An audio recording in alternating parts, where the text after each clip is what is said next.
Hello everyone, welcome to our channel.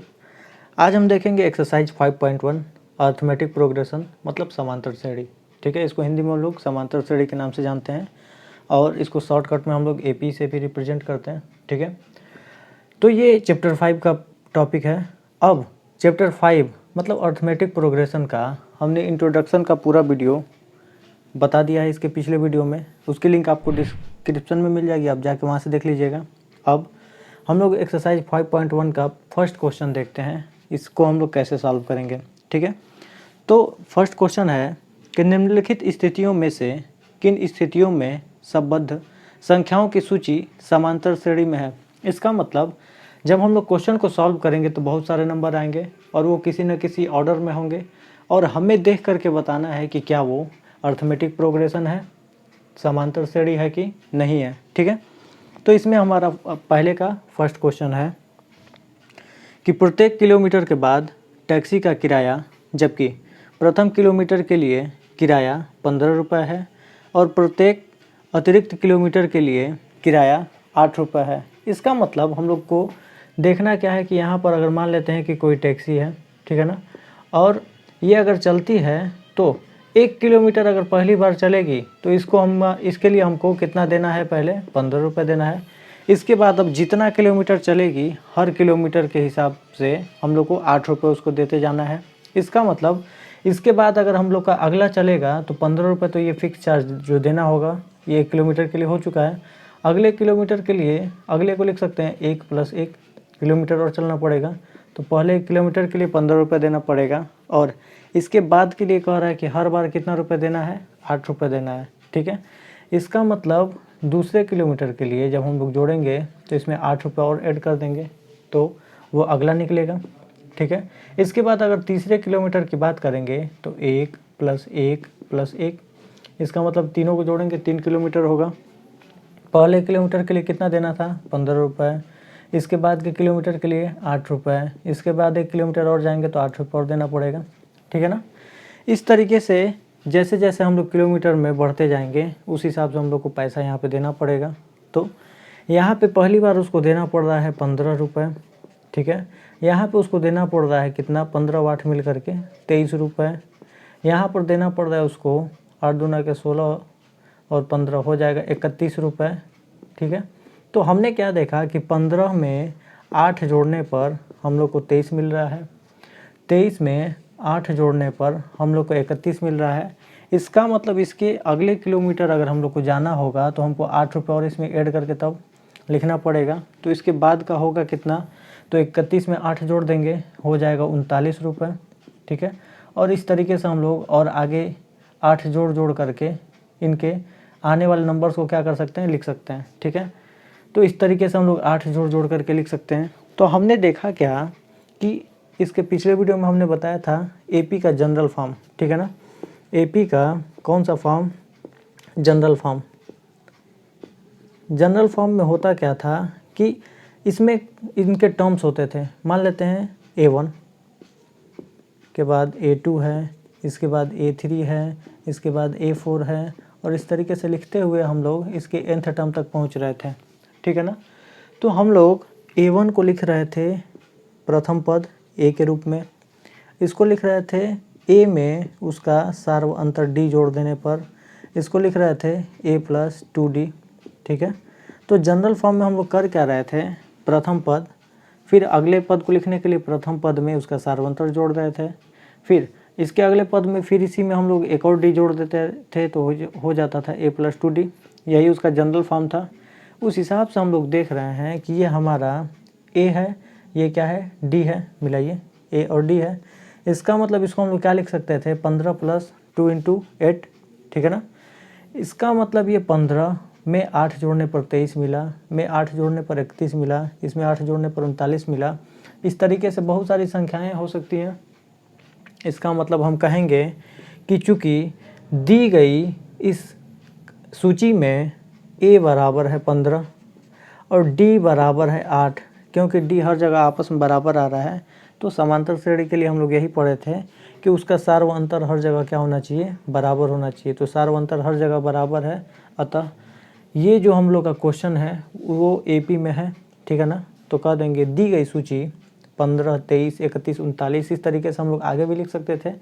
तो दी गई सूची क्या 15, 23, 31, 39 और इस तरीके से बहुत सारे हम लोग अगर जितना किलोमीटर चलना होता उस हिसाब से हम लोग आगे बढ़ते जाते हैं। तो ये जो दी गई हमारी लिस्ट है वो किस में है, एपी में है, क्योंकि इसमें सार्वंतर कॉमन डिफरेंस क्या आ रहा है, हर जगह आपस में बराबर आ रहा है और ये उसका क्या हो जाएगा आंसर। ठीक है, इसी तरीके से अब इसके दूसरे क्वेश्चन की बात करेंगे। दूसरा क्वेश्चन कह रहा है कि किसी बेलन सिलेंडर में उपस्थित हवा की मात्रा जबकि वायु निकालने वाला पंप प्रत्येक बार बेलन की शेष हवा का 1/4 भाग बाहर निकाल देता है। ठीक है, तो पहले तो क्वेश्चन को समझिए। बेलन क्या होगा, इसी को हम लोग इंग्लिश में बोलते क्या है, सिलेंडर। ठीक है, तो क्वेश्चन नंबर क्या है, सेकंड है ना, क्वेश्चन नंबर सेकंड है। अब हम लोग देखेंगे एक सिलेंडर है, एक बेलन के आकार की कोई संरचना है। ठीक है, ये एक बेलन के आकार की कोई संरचना है और इसमें हम लोग यहाँ पे हमने मान लिया कुछ लगा दिया ऐसा जिससे कि हवा को बाहर निकाला जा सके, जैसे कंप्रेसर होता है। हमने यहाँ पे होल करके वहाँ पे एक लगा दिया कंप्रेसर। ठीक है, अब यहाँ से हवा निकलना है। ठीक है, अब करेंगे क्या, तो कह रहा है क्वेश्चन में कि एक बार इसमें जितना भी हवा रह रहा है, ठीक है ना, एक बार चालू करने पर उसमें से जितना हवा है उसका 1/4 भाग बाहर निकल जा रहा है।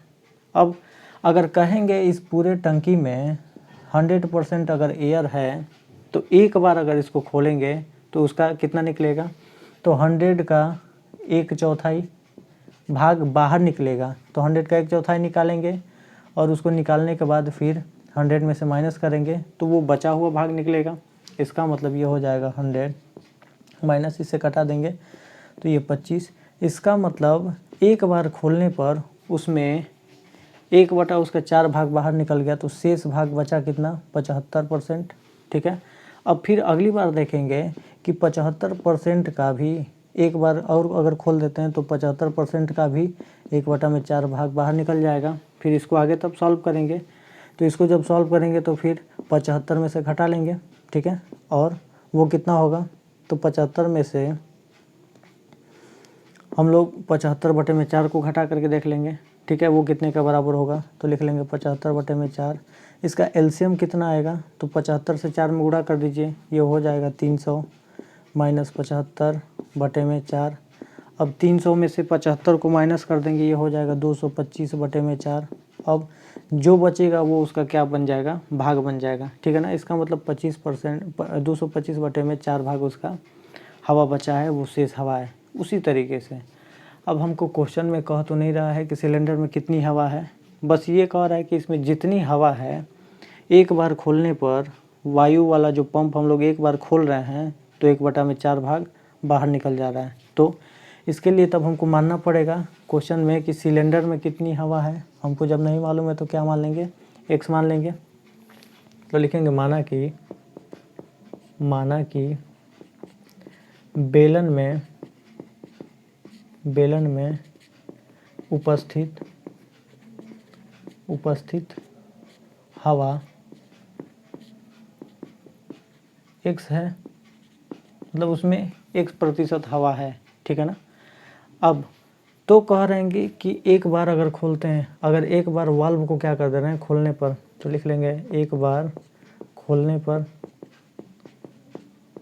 पर इस x का कितना भाग बाहर निकल जाएगा, 1/4 भाग बाहर निकल जाएगा। तो लिख लेंगे 1/4 पहले निकाल लेंगे, तो x गुणे 1/4 ये है। अब ये x में से अगर घटा देंगे तो उतना भाग क्या होगा, बाहर निकल जाएगा। तो पहले था x और इसमें से घटने के बाद कितनी हवा बचेगी वो हमको लिखना है। तो इसका एलसीएम हो जाएगा 4 और ये हो जाएगा 4x minus x equal to 3x/4 बच गया। इसका मतलब पहली बार हवा अगर x थी तो दूसरी बार हवा कितनी हो जाएगी, तो हो जाएगी x माइनस x/4। ठीक है, इतना आ रही है। इसके अगली बार तब कितना आएगी, तो जितना बचेगा उसका 1/4 भाग आएगा। तो x पहले हवा थी, इसको हमने सॉल्व करके देख लिया है, 3x/4 है। अब इसके बाद आने वाली कितनी हो जाएगी, तो लिख लेंगे 3x/4 माइनस 3x/4 का 1/4 गुना इतना बाहर निकलेगा।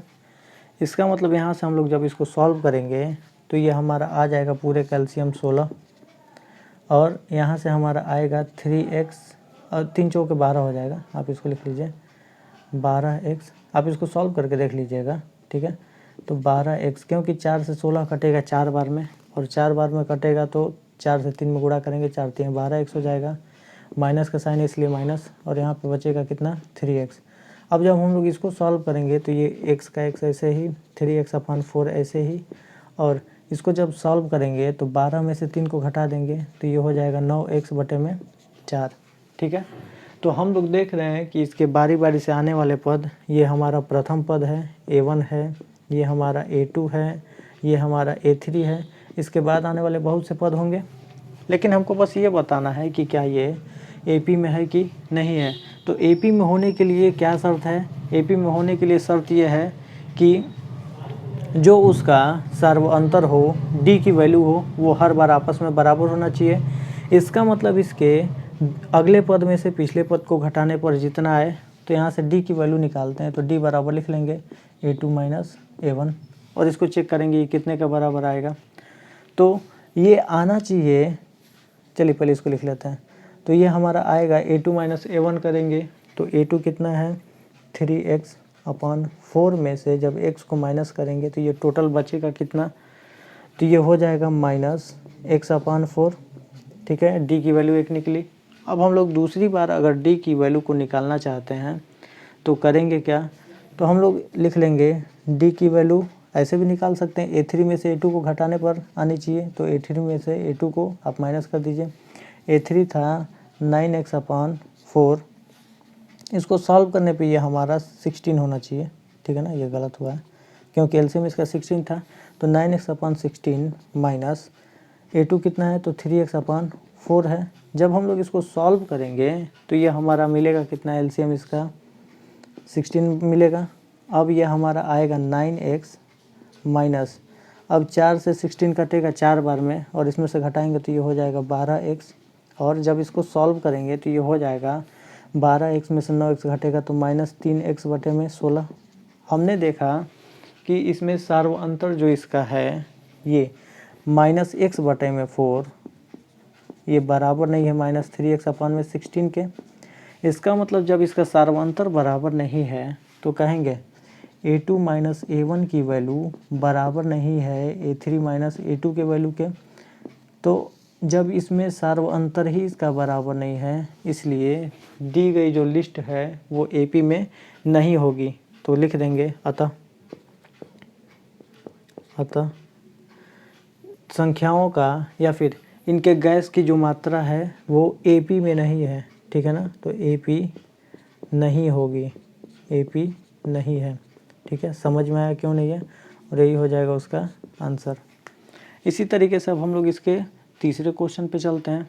और तो तीसरा क्वेश्चन क्या कह रहा है, तो कह रहा है कि प्रत्येक मीटर की खुदाई के बाद एक कुआं खोदने में आई लागत, जबकि प्रथम मीटर की खुदाई की लागत 150 रुपये है, ठीक है। तो जैसे हमने इन सब क्वेश्चंस को किया है वैसे अब उसको करेंगे। तो कह रहा है कि एक कुआं खोदना है, और कुआं खोदने के लिए क्या कह रहा है कि पहले मीटर की अगर खुदाई करते हैं, ठीक है ना। मान लेते हैं यहाँ पर हमने एक कुआं बना दिया, ठीक है। कुआं हमको क्या करना है, खोदना है। अभी ये पूरा भरा हुआ है, ठीक है ना, इसको खोदना है। तो कह रहा है कि 1 मीटर, अगर यहाँ से 1 मीटर इसको हम लोग अगर खोदना चाहते हैं तो इसके लिए हम लोग को 150 रुपये देना पड़ रहा है। अब इसके बाद जितना भी जितना मीटर अगर हम लोग खोदना चाहें, 1 मीटर अगर खोदेंगे तो जितना पैसा है उसमें हम लोग क्या करेंगे, 50 रुपये और जोड़ करके मजदूरी देना पड़ेगा। इसका मतलब फिर आगे अगर इसको खोदना है 1 मीटर, तो 1 मीटर अगर फिर खोदना चाहते हैं तो जितना ये हुआ कितना हुआ, तो इसके लिए तो हमको 150 रुपये देना पड़ रहा था। इसके लिए कितना देना पड़ेगा, 200 रुपये देना पड़ेगा। इसके लिए तब हमको कितना देना पड़ेगा, तो 200 में 50 रुपये और हम लोग को जोड़ करके देना पड़ेगा। इसके लिए हमको देना पड़ेगा 250 रुपये। इसका मतलब कुआं खोदने के लिए बारी बारी से हमको पैसा कितना देना पड़ेगा। तो पहली बार देना पड़ेगा 150 रुपये, दूसरी बार देना पड़ेगा 200 रुपये, तीसरी बार देना पड़ेगा हमको 250 रुपये, चौथी बार देना पड़ेगा हमको 300 रुपये। तो ये कैसे आ रहा है, तो हम लोग देख रहे हैं कि ये 150 का 150 रहने दीजिए, इसको हम लोग लिख सकते हैं 150 में कितना जोड़ने पर, 50 जोड़ने पर आ रहा है। इसको अगर हम लोग लिखना चाहते हैं तो लिख लेंगे 150 प्लस 2 गुणे 50 तब आ रहा है। और इसको अगर लिखना चाहेंगे तो लिख लेंगे 150 प्लस 3 गुणे 50। ठीक है, जब सॉल्व करके हम लोग देखेंगे तो इस तरीके से, और अगर हम लोग कुएँ को और खोदना चाहें तो इस तरीके से हम लोग को और पैसा देना पड़ेगा। समझ में आ रहा है। तो हमने देखा कि ये हमारा ए है, ये हमारा बन रहा है ए प्लस डी, ये हमारा बन रहा है ए प्लस 2d, ये हमारा बन रहा है ए प्लस 3d। ठीक है ना। और इस तरीके से आगे तक हम लोग लिख सकते हैं। इसका मतलब ये जो हमारा एपी का कौन सा फॉर्म है, तो अभी बताए थे एपी का ये जनरल फॉर्म में है, जनरल फॉर्म है। और जब जनरल फॉर्म में है इसका मतलब इसमें ए की वैल्यू कितने के बराबर है, इसका प्रथम पद 150 है। ठीक है, और इसका डी सार्व अंतर कितना है, तो हर बार 15 रुपये अगर जोड़ करके हम लोग लिखा जाए तो इसके बाद वाले का खर्च निकल रहा है। तो इसमें डी की वैल्यू आप घटा करके देखिए, 200 में से 150 घटाइए तो लिखेंगे 200 में से 150 घटाने पर कितना आएगा, 50 घटाएगा। अगले पद में से कर लीजिए, ये हमारा हो जाएगा A2 माइनस A1, यही होगा कितने के बराबर, डी के बराबर। इसका मतलब डी और निकाल सकते हैं, A3 माइनस A2 करके देखिए, A3 कितना है, तो देखिए A1 हो गया, ये A2 हो गया, ये A3 हो गया, ये A4 हो गया। इस तरीके से आगे तक लिखते जा रहे हैं। A3 में से A2 को घटाइए, 250 में से A2 का मतलब 200 घटा के देखिए 50 आ रहा है। और अगला भी चेक कर सकते हैं, A4 में से A3 को घटाइए, जो भी क्रम से आ रहे हैं उसमें अगले पद में से पिछले पद को घटाइए, तो अगला पद है कितना, 300 में से पिछला पद 250 घटा कर देखिए 50 आ रहा है। हम लोग क्या देख रहे हैं कि ये जो भी डी की वैल्यू है हर जगह आपस में बराबर है, अतः कहेंगे कि दिया गया क्वेश्चन क्या है, एपी में है। ठीक है, तो लिख लेंगे अतः एपी में है। ठीक है, और ये उसका हो जाएगा आंसर। इसी तरीके से इसका चौथा क्वेश्चन है कि खाते में, चौथा क्वेश्चन है कि खाते में प्रत्येक वर्ष का मिश्र धन जबकि 10,000 रुपये की राशि 8% वार्षिक ब्याज की दर से चक्रवृद्धि ब्याज पर जमा की जाती है। ठीक है, तो ये क्वेश्चन हो गया। अब हम लोग आते हैं फोर्थ क्वेश्चन पे। फोर्थ क्वेश्चन क्या कह रहा है, तो फोर्थ क्वेश्चन इसका कह रहा है कि खाते में प्रत्येक वर्ष का मिश्र धन, मिश्र धन का मतलब होता है अमाउंट, और इसका फॉर्मूला लिखते हैं क्या, P ब्रैकेट में 1 + R/100 whole to the power T, जहाँ पर P प्रिंसिपल वैल्यू मूलधन है। ठीक है, ये R रेट है और ये T क्या है, टाइम है। ठीक है, तो क्वेश्चन में दिया क्या है कि खाते में प्रत्येक वर्ष का मिश्र धन जबकि 10,000 रुपये की राशि, इसका मतलब P की वैल्यू दी गई है कितना है, 10,000। ठीक है, इसका वार्षिक जो दर है वो क्या है, 8%। इसका मतलब R दिया है कितने के बराबर, 8%। और वार्षिक है, इसका मतलब टाइम भी हमको मालूम है, टाइम कितना होगा, 1 साल के लिए, 1 वर्ष के लिए। ठीक है, तो अगर हम लोग पैसा लिखना चाहते हैं तो पहली बार उसका जो पैसा होगा 10,000 रुपये होगा। ठीक है, अगली बार उसके लिए करेंगे क्या, तो जितना पैसा है उसको मिश्र धन देना है, कितना, मिश्र धन 8% के हिसाब से। तो होगा क्या, फार्मूला लिख देते हैं, P 10,000 ब्रैकेट में 1 + 8/100 होल टू द पावर 1 करेंगे। अब इसके अगले वर्ष के लिए क्या करेंगे, तो फिर फार्मूला वही 10,000 ब्रैकेट में 1 + 8/100, जबकि अब इसमें समय, ये 1 साल में इतना पैसा मिल रहा था, इसके अगले साल में कितना पैसा मिलेगा, तो इसका पावर 2, क्योंकि दूसरे साल में देखेंगे। अब इसी तरीके से तीसरे साल, चौथे साल, 5वें साल का हम लोग पैसा क्या कर सकते हैं, निकाल सकते हैं। तो इसके लिए हम लोग देखेंगे कि ये हमारा कितना आएगा, 10,000 रुपये आएगा। इसको जब हम लोग सॉल्व करेंगे तो लिख सकते हैं, इधर कर लीजिए, तो 10,000 और इसका 8% हम लोग निकाल लेंगे तो ये हो जाएगा कितना, 100 प्लस 8 बटे में लिख लेंगे 108 बटे में 100 हो जाएगा। अब 0 से 0 कटा लेंगे, ये हो जाएगा 100 का जब गुणा कर देंगे 108 में तो ये हमारा हो जाएगा कितने के बराबर, तो गुणा करके देख लीजिए, तो ये गुणा करने पर हो जाएगा 108 में 2 जीरो और बढ़ा दीजिए तो 10,800। इसका मतलब ये टोटल पैसा हम लोग को कितना अब देना है, 10,800।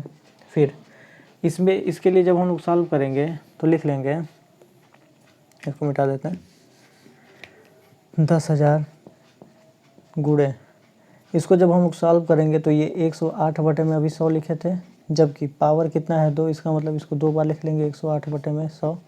अब देखेंगे कि 2 जीरो से ये 2 जीरो ख़त्म, इस 2 जीरो से ये 2 जीरो ख़त्म, इसका मतलब ये आएगा 108 गुणे 108। अब हम लोग इसका गुणा करके देख चुके हैं, ये कितने का बराबर आएगा, तो ये हो जाएगा 11,664। ठीक है, चूँकि टाइम ज़्यादा ना लगे इसलिए हम लोगों ने इसका पहले गुणा करके लिख लिया था, तो लिखा हमने कि 11,664 रुपये। अब ये हमारा बनेगा A1, ये हमारा बनेगा A2, ये हमारा बनेगा A3। ठीक है, और इस तरीके से और आगे भी हम लोग निकाल सकते हैं। अब हमको चेक करना है कि ये AP है कि नहीं है, तो इसका हम लोग कॉमन डिफरेंस D निकालेंगे और D हम लोग लिखेंगे A2 माइनस A1। ठीक है, तो A2 माइनस A1 करेंगे तो ये हो जाएगा 10,800 में से A1 की वैल्यू क्या है 10,000, जब घटाएंगे तो ये कितना आएगा, हमको 800 रुपये मिल रहा है। अब दूसरे बार फिर हम लोग कॉमन डिफरेंस इसका चेक करते हैं तो लिखेंगे A3 माइनस A2। A3 में से जब A2 को माइनस करेंगे तो यह है कितना, 11,664 में से A2 की वैल्यू कितनी है, तो A2 की वैल्यू है 10,800, तो इसके नीचे लिख लीजिए 10,800 और इसी को क्या कर दीजिए, माइनस कर दीजिए। और जब ये इसको माइनस करेंगे तो ये हमारा बनेगा कितना, 64 का 64 ऐसे उतर गया। अब हम लोग देखेंगे कि ये बन गया है 16 में से अब हम लोग किसको घटाना चाहते हैं, 8 को, इसका मतलब 8 बचेगा और ये कुल मिला करके 0 बच गया। तो हमने सॉल्व करके देखा ये कितने के बराबर आया, 864 के बराबर आया। हम लोग देख रहे हैं कि 800 और 864 ये आपस में बराबर नहीं है, इसका मतलब A2 माइनस A1 की वैल्यू बराबर नहीं है A3 माइनस A2 की वैल्यू के बराबर। इसका मतलब D की वैल्यू जब आपस में बराबर नहीं है, कह देंगे अतः दिया गया जो क्वेश्चन है वो AP में नहीं है, ये AP नहीं होगा। ठीक है ना, क्यों नहीं होगा, क्योंकि इसमें D की वैल्यू आपस में बराबर नहीं हो रही थी। और इस तरीके से हमारा पहला क्वेश्चन ख़त्म हो गया। अब हम लोग चलेंगे इसके दूसरे क्वेश्चन में। ठीक है, तो दूसरे क्वेश्चन के लिए क्या दिया है, इसको देखिएगा ध्यान से। दूसरे क्वेश्चन के लिए दिया है कि दी हुई समांतर श्रेणी के प्रथम 4 पद लिखिए, जबकि प्रथम पद A और सार्व अंतर D निम्नलिखित है। इसका मतलब पहले क्वेश्चन में हमको क्या दिया है, तो पहले क्वेश्चन में हम लोग को दिया है, और क्वेश्चन नंबर कौन सा है, दूसरा हो चुका है ना, तो यहाँ से हम लोग दूसरे क्वेश्चन को लिख लेंगे। दूसरे का पहला लिखा है क्या, कि A हमको दिया है कितने के बराबर है, 10 के बराबर है। D की वैल्यू कितने के बराबर दिया है, ये भी 10 के बराबर दिया है। ठीक है ना, तो हम लोग को करना क्या है, D की वैल्यू यहाँ लिख देते हैं, D बराबर क्या दिया है, 10 दिया है। हमको 4 पद लिखना है, तो AP का जो जनरल फॉर्म है वो हम लोग लिख सकते हैं। AP का कौन सा फॉर्म, जनरल फॉर्म लिख रहे हैं, वो होना चाहिए A, A plus D, A plus 2D, और A प्लस 3D, यहाँ तक लिखेंगे क्योंकि 4 पद ही लिखने थे। ये A1 होगा, ये A2 होगा, ये A3 होगा, ये A4 होगा, बस इसी को लिखना है। A के जगह पे आएगा कितना, 10, इसके जगह पे 10 और प्लस D के जगह पर भी 10 लिख लीजिए, A के जगह पे 10 और प्लस 2 गुणे 10 लिख लीजिए, और इसमें A के जगह पे 10, A के जगह पे है कितना 10 और प्लस इसमें लिख लेंगे 3 गुणे 10।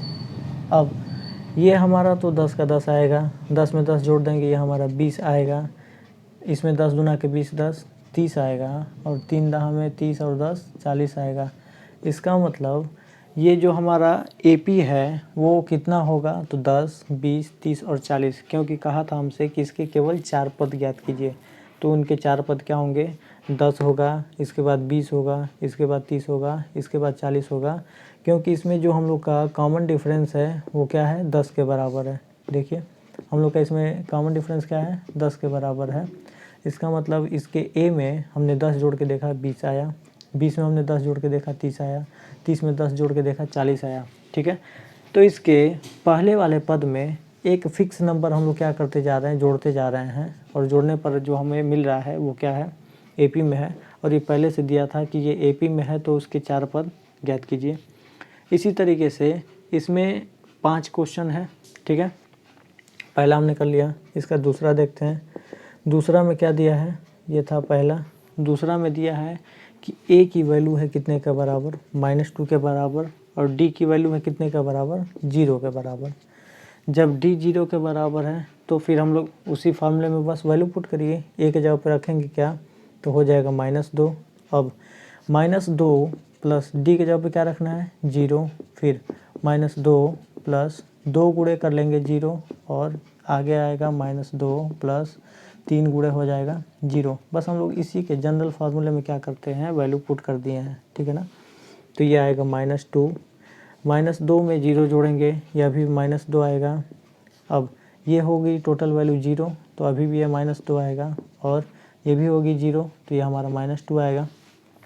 हम लोग कहेंगे कि AP है कि नहीं है, तो AP है, क्योंकि -2 में से -2 हटाएंगे हमारा 0 आएगा, -2 में से -2 घटाएंगे अभी भी 0 आएगा, इसमें से इसमें घटाएंगे तो ये भी 0 आएगा। इसका मतलब इस तरीके का भी AP बन सकता है, क्योंकि इसमें जो इसका कॉमन डिफरेंस है बराबर है।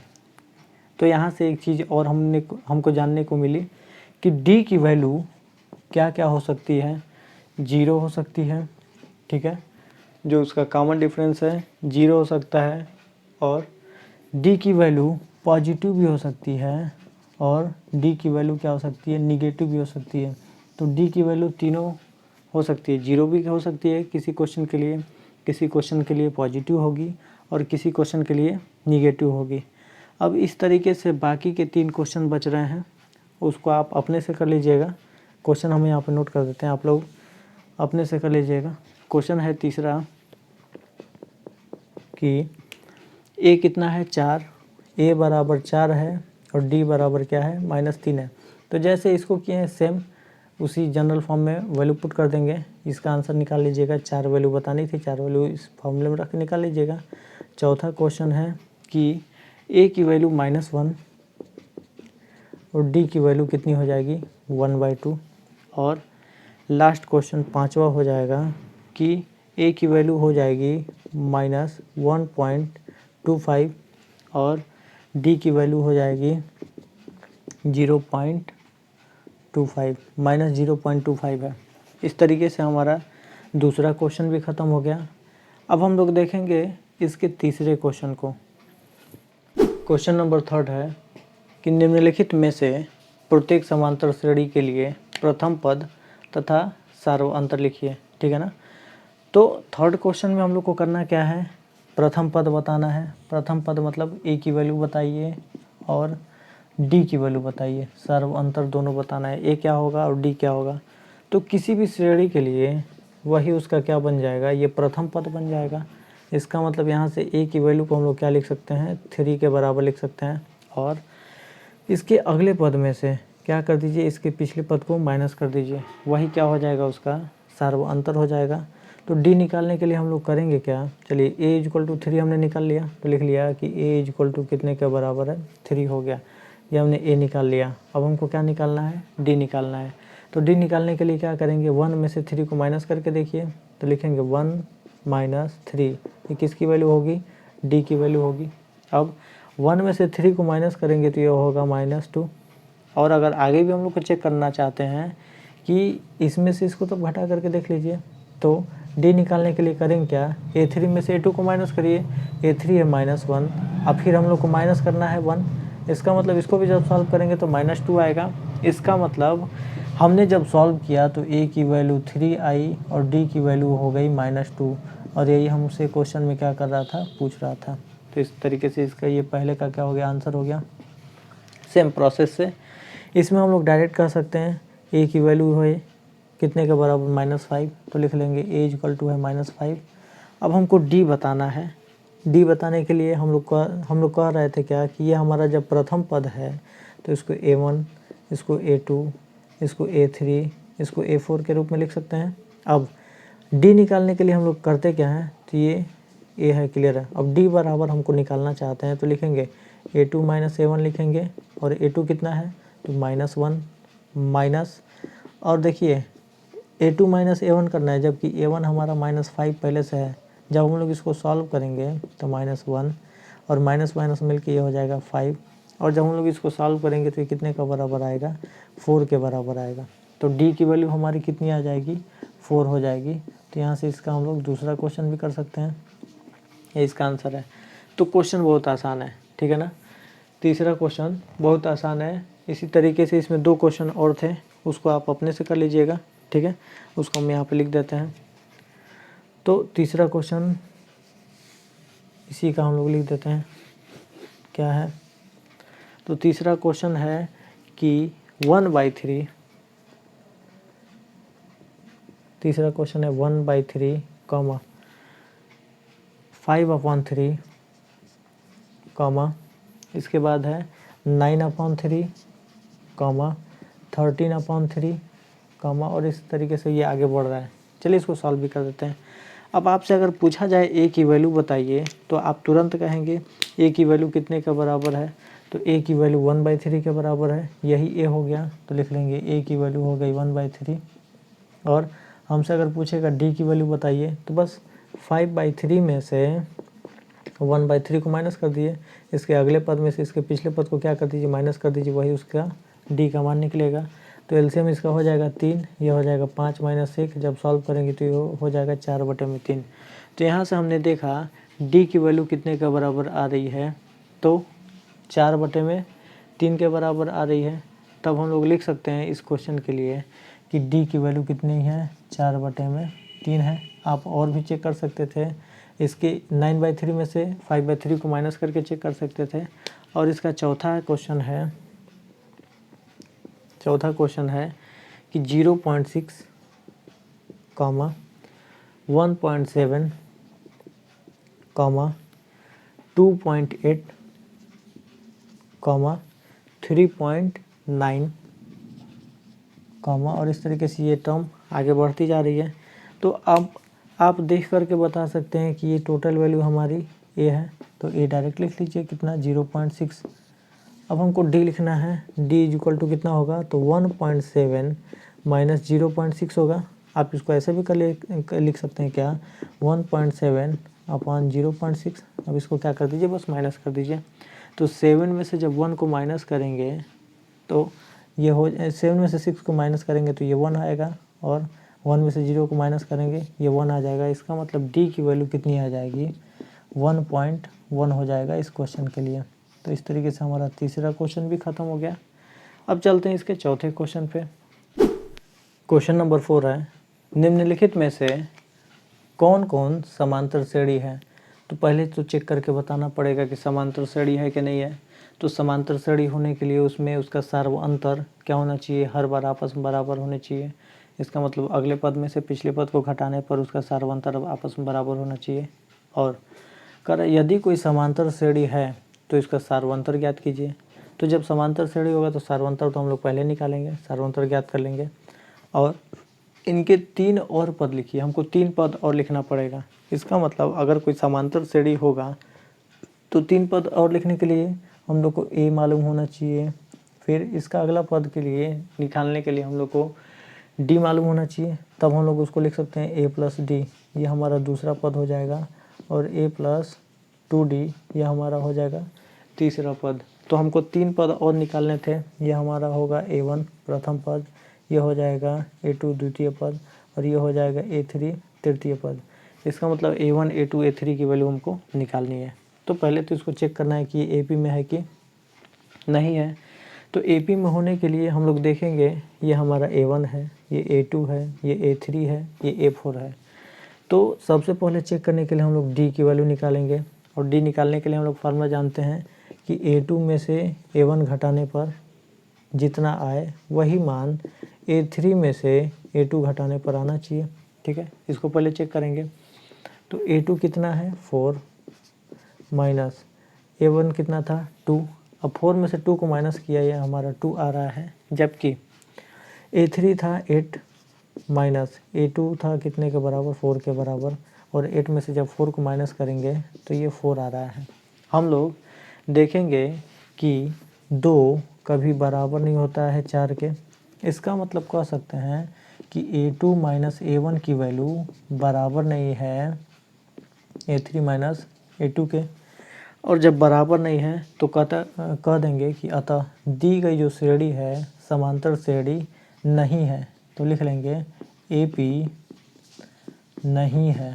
ठीक है ना, इस क्वेश्चन के लिए हम लोग क्या लिख लेंगे कि AP नहीं होगा, और यही क्या हो जाएगा उसका आंसर। क्यों AP नहीं है, क्लियर हुआ? क्योंकि D की वैल्यू आपस में बराबर नहीं हो रही थी, इसलिए ये AP नहीं है। अब इसके हम लोग दूसरे क्वेश्चन को चेक करेंगे। दूसरा क्वेश्चन कह रहा है कि दी गई श्रेणी के लिए चेक करके बताइए कि ये समांतर श्रेणी है कि नहीं है। तो समांतर श्रेणी होने के लिए क्या शर्त है, तो लिखेंगे इसमें A की वैल्यू कितने के बराबर आ गई 2 के बराबर आ गई। तो A तो यहाँ से क्लियर है। D की वैल्यू हम लोग को चेक करनी है, तो D बराबर वही फार्मूला लिखेंगे A2 माइनस A1। इसका मतलब 5/2 में से A1 की वैल्यू 2 को माइनस करने पर कितने के बराबर आना चाहिए, तो 3 में से 5/2 को जितना माइनस करने पर आना चाहिए, तो लिख लेंगे 3 माइनस 5/2 करने पर ये भी बराबर आना चाहिए। और अगले पद को भी चेक कर लीजिए। इसका मतलब 7/2 में से 3 को माइनस करने पर ये बराबर होना चाहिए। ठीक है ना, इसका मतलब हमने लिख सकते हैं 5/2 में से जब 2 को माइनस करेंगे तो इसका एलसीएम देखिए, एलसीएम हो जाएगा 2, और 2 2 जा 4, और 5 में से 4 को माइनस कर देंगे, लिख लेंगे 5 माइनस 4 इज इक्वल टू, जब सॉल्व करेंगे तो ये हो जाएगा 1/2। इसका मतलब इसका सार्वंतर 1/2 आया। ये किसकी वैल्यू थी, तो A2 माइनस A1 की वैल्यू थी, यही है D की वैल्यू। अब ये हमारी है, इसको सॉल्व करेंगे, एलसीएम हो जाएगा 2, 2 तियाँ हो जाएगा 6 माइनस 5, और 6 में से 5 घटाएंगे तो ये हमारा आएगा 1/2। तो ये हमारा था A3 माइनस A2। इसको सॉल्व करके देखिए, 2 तियाँ 6, इसका मतलब 7 माइनस 6/2 लिख सकते हैं। इसको सॉल्व करके देखा तो ये भी 1/2 आया, और ये था A4 माइनस A3। हम लोग देख रहे हैं कि हर बार D की वैल्यू आपस में बराबर आ रही थी, और वो कितने के बराबर आ रही है 1/2 के बराबर आ रही है। तो दी गई जो श्रेणी है वो AP होगी। ठीक है, तो दी गई जब श्रेणी AP है तो इसके लिए हम लोग करेंगे क्या, तो 3 पद और हमको क्या करने थे, ज्ञात करने थे। ठीक है ना, A1 A2 और A3 ज्ञात करने थे। तो इसके लिए हम लोग को जानना चाहिए A की वैल्यू कितने के बराबर है। तो हमने देख लिया कि A की वैल्यू 2 के बराबर है, और D की वैल्यू जो है वो 1/2 के बराबर है। इसका मतलब इसके 3 पद और क्या क्या होंगे इसको लिख सकते हैं। तो लिखिए, इसका A1 कितने के बराबर आएगा, तो 2 होगा। अगला पद क्या आएगा, 2 प्लस 1/2 होगा, और इसका अगला पद क्या हो जाएगा, तो ये हो जाएगा, इसको पहले सॉल्व करके लिख लीजिए, 2 2 दूना के 4 1 5/2 हो जाएगा। ठीक है ना, और इनके अगले पद को बताना था, इसका मतलब 2 5/2 इस तरीके से आएगा। लेकिन 7/2 के बाद हम लोग का इसके आगे लिखना है ना, इसका मतलब 3 पद और हमको लिखना है। तो यहाँ पर क्या होगा, इसको लिखना है, फिर इसके बाद यहाँ पर क्या होगा, और इसके बाद यहाँ पर क्या होगा। ठीक है ना, तो अब हम लोग देख रहे हैं कि 7/2 तक तो कर ही चुके हैं। 7/2 में कितना जोड़ दीजिए, 1/2, तो इसका अगला पद निकलेगा यहाँ का। इसमें हम लोग क्या कर दे रहे हैं, 1/2 को जोड़ दे रहे हैं। इसका मतलब 7/2 में 1/2 जोड़ेंगे तो उसका अगला पद निकलेगा, और वो होगा कितना, तो वो 5 के बराबर आएगा। ये A4 तक कर चुके हैं। तो अब हम लोग का ये बनेगा क्या, A5 बन जाएगा। ये क्या बन जाएगा, A5।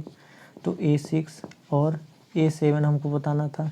इसको सॉल्व करके देखिए, तो एलसीएम हो जाएगा इसका 2, और 7 + 1 मिलकर हो जाएगा 8।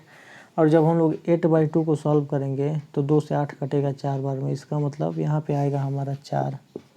फिर 4 में 1/2 जोड़ दीजिए, तो 4 में हम लोग क्या जोड़ देंगे, 1/2। यहाँ पे हमारा 4 में 1/2 क्या कर देंगे, जोड़ देंगे। तो 4 दूना के 8 एक 9/2 आ जाएगा, ठीक है ना। इसका मतलब दूसरा हमारा आएगा यहाँ पर 9/2 और इसके बाद वाला आना चाहिए, तो लिख लेंगे 9/2 और प्लस 1/2 उसका सारा अंतर जोड़ दीजिए, लिखेंगे तो इसका एलसीएम हो जाएगा 2 और 9 1 मिल के हो जाएगा 10 और 10/2 मिल के हमारा आएगा 5। इसका मतलब 4 आएगा, इसके बाद 9/2 आएगा और इसके बाद क्या आएगा 5 आएगा, तो यहाँ पर आ जाएगा 5। इस तरीके से केवल 3 ही नहीं, आप बहुत सारे मान निकाल सकते थे। क्या करके, तो इसके पिछले पद में बारी बारी से उसका सार्वंतर 1/2 जोड़ करके इसके आगे भी हम लोग निकाल सकते थे, ठीक है। तो ये क्यों एपी है, क्लियर हुआ, क्योंकि डी की वैल्यू इसमें क्या थी, आपस में बराबर थी। अब इस तरीके से क्वेश्चन नंबर 4 में 15 क्वेश्चंस दिए गए हैं। करना कुछ नहीं है, प्रोसेस सेम है। हम लोग को करना क्या है, तो पहले तो डी को चेक कर लीजिए। अगर डी आपस में बराबर है तो कहेंगे एपी है, हम लोग लिख लेंगे ये वाला जो है क्वेश्चन ये एपी है। क्यों एपी है, क्योंकि इसमें डी की वैल्यू हर जगह आपस में क्या आ रही थी, बराबर आ रही थी। ये एपी क्यों नहीं था, क्योंकि इसमें डी की वैल्यू आपस में बराबर नहीं आ रही थी। अब इसके अगले क्वेश्चन में या फिर इसी के जो 15 क्वेश्चन है, करना क्या है, पहले तो डी की वैल्यू को चेक कर लीजिए। अगर बराबर है तो एपी है और नहीं तो नहीं है। और जब एपी नहीं होगा तो उसको नहीं सॉल्व करना है, और जब एपी होगा तो इसके आगे के 3 पद और हम लोग क्या कर सकते हैं, ज्ञात कर सकते हैं, ठीक है ना। तो इसमें एक जगह करड़ी है, तो करड़ी वाले को भी हम लोग एक क्वेश्चन देख लेते हैं, और वो उसका 5वां क्वेश्चन है। क्योंकि अगर करड़ी आ जाएगी तो कुछ कन्फ्यूजन हो जाएगा आप लोग को, तो उस क्वेश्चन को हम बता देते हैं। और इस तरीके से अब बाकी आप लोग जितने क्वेश्चन बच रहे हैं आप लोग अपने से करेंगे, ठीक है ना। तो एक क्वेश्चन था 5वां, ठीक है ना, इसको हम बता देते हैं। तो 5वां क्वेश्चन है कि 3 प्लस करड़ी में 2, 3 प्लस करड़ी में 2, फिर इसके बाद है 3 प्लस 2 करड़ी में 2, 3 प्लस 2 करड़ी में 2, इसके बाद है 3 प्लस 3 करड़ी में 2, ठीक है। और इस तरीके से आगे तक हम लोग को क्या करना है, लिखना है, ठीक है ना। तो 3 प्लस 2 करड़ी में 2 यहाँ तक हो चुका। अब हमको ये बताना है कि ये समांतर श्रेणी है कि नहीं है। अगर है तो इसका सार्वंतर बताइए और इनके 3 पद और ज्ञात कीजिए। तो हम लोग देखेंगे ये उसका ए हो गया, तो ए हम लोग यहाँ से लिख सकते हैं कितने का बराबर आ गया, इसका 3 के बराबर आ गया। ए की वैल्यू हम लोगों ने यहाँ से निकाल लिया। अब हमको क्या करना है, डी निकालना है। तो ये हमारा क्या है, चलिए ये A1 है, तो ये हमारा बनेगा A2, ये हमारा बनेगा A3, ये हमारा बनेगा A4, ठीक है। इसका मतलब हमको 3 पद और ज्ञात करने होंगे अगर AP होगा तो, ठीक है ना। तो AP होने के लिए पहले शर्त क्या होना चाहिए कि D की वैल्यू आपस में बराबर होनी चाहिए। A2 माइनस A1 को निकालिए और चेक करिए क्या आ रहा है। फिर A3 में से A2 को माइनस करके देखिए कितना आ रहा है। फिर A4 में से A3 को माइनस करके देखिए, क्योंकि A4 तक दिया था, बस इतने का हम लोग चेक करते हैं। A2 कितना है, तो 3 प्लस √2 माइनस 3 है, ठीक है। ये कितना था, तो लिख लेंगे 3 प्लस 2 √2 माइनस ये कितना था, तो 3 प्लस √2 था, और ये था 3 प्लस 3 √2 माइनस 3 प्लस 2 √2, ठीक है। अब इसी को बस क्या कर देना, सॉल्व कर देना है, और सॉल्व करके चेक करना है डी की वैल्यू आपस में बराबर हो रही है कि नहीं हो रही है। अब हम लोग जब ब्रैकेट खोलेंगे तो 3 प्लस √2 तो ऐसे ही रहेगा, जबकि बाहर था -3। अब देखेंगे सॉल्व करने पर ये 3 माइनस है और ये 3 प्लस है, इसका मतलब कट जाएगा, हमारा आया √2।